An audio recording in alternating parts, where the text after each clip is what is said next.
Il y a les champs de roses de mai, les paniers de jasmin et les anciennes cheminées des usines. À Grasse, l'histoire de la parfumerie est partout. Un patrimoine que font vivre des hommes et des femmes passionnés. La famille Garneron cultive les plantes à parfum depuis 5 générations. André a conservé ses quelques photos en noir et blanc et surtout des tas de souvenirs qu'il aime partager avec son fils.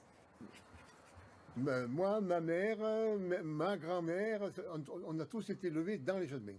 Jardins et Rosiers, mais en priorité le Jardin. Dans le quartier, nous étions 3 producteurs. À tous les 3, on avait produit 11 tonnes en 1972.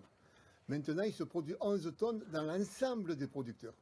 C'était l'époque des grandes récoltes, si joliment racontée dans ce film que nous avons retrouvé, tourné dans la région de Grasse, juste après la Deuxième Guerre mondiale. Est l'étoile des fleurs parfumées. Les champs de jasmin sont des voies lactées dont on récolte les étoiles. L'on taille la plante dont il faudra attacher les rejets dès que la fleur aura de nouveau apparu. D'hier à aujourd'hui, le travail n'a finalement pas beaucoup changé.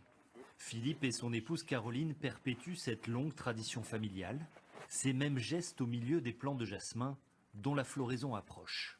C'est en observant le fait et les gestes de mes parents, des cueilleuses, et puis écouter leurs conseils aussi, parce que bon, des fois on se trouve un peu impuissant devant la plante, qu'est-ce qui se passe, on ne sait pas tout, et eux, mais t'inquiète, c'est normal, c'est le processus, donc c'est comme ça que j'ai appris le métier. Remontons encore plus loin dans le temps. Les années 1920 marquent l'essor de l'industrie du parfum à Grasse. Elle emploie des milliers de personnes. Les productions de fleurs atteignent des records. 1000 tonnes de roses étaient récoltées puis distillées dans ces usines. C'est 15 fois plus qu'aujourd'hui. Parmi les grandes maisons déjà présentes à l'époque, Molinard, installé à Grasse depuis 170 ans. En 1921, sera créé ici un parfum qui va révolutionner les codes de la société, Abanita.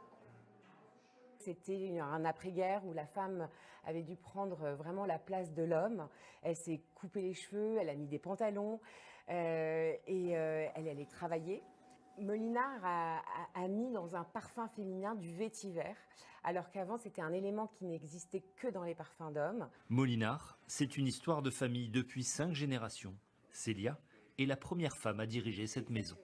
Moi, je me souviens des moments avec mon papa dans le jardin où il froissait des feuilles de menthe, du laurier. On vit cette histoire familiale avec passion et qu'on transmet. Transmettre en donnant la possibilité aux visiteurs de créer leur propre parfum. Comme j'ai travaillé très longtemps dans la cuisine, j'ai l'impression de faire une recette de cuisine en fait. Avec les grammages, avec la base d'une recette. C'est extrêmement intéressant. En parfumerie comme en musique, on parle de notes et de composition.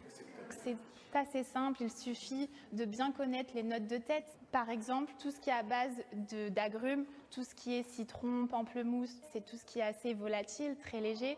Les notes de cœur qui sont un peu plus puissantes, qui vont rester durant la journée. Et puis pour terminer, les notes de fond qui vont permettre de fixer le parfum. Une symphonie olfactive et végétale que l'on retrouve dans le jardin du Musée international de la parfumerie. 2 hectares pour découvrir les essences méditerranéennes qui entrent dans la composition des parfums. Francesca travaille dans ce jardin depuis 10 ans. Souvent, les senteurs nous renvoient à des souvenirs, à des émotions qu'on a oubliées.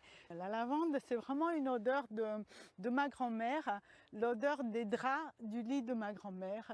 C'est cette odeur de propre. Des champs de culture à l'ancienne, fidèlement reconstitués et entretenus le plus naturellement possible. Cette année, ce jardin botanique a reçu le label Jardin remarquable.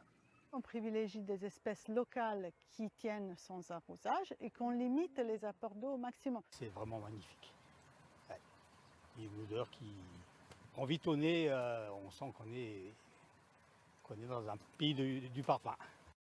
Des siècles d'histoire, de tradition et de savoir-faire protégés depuis 4 ans par une inscription au patrimoine culturel immatériel de l'UNESCO pour que Grasse demeure la capitale mondiale des parfums.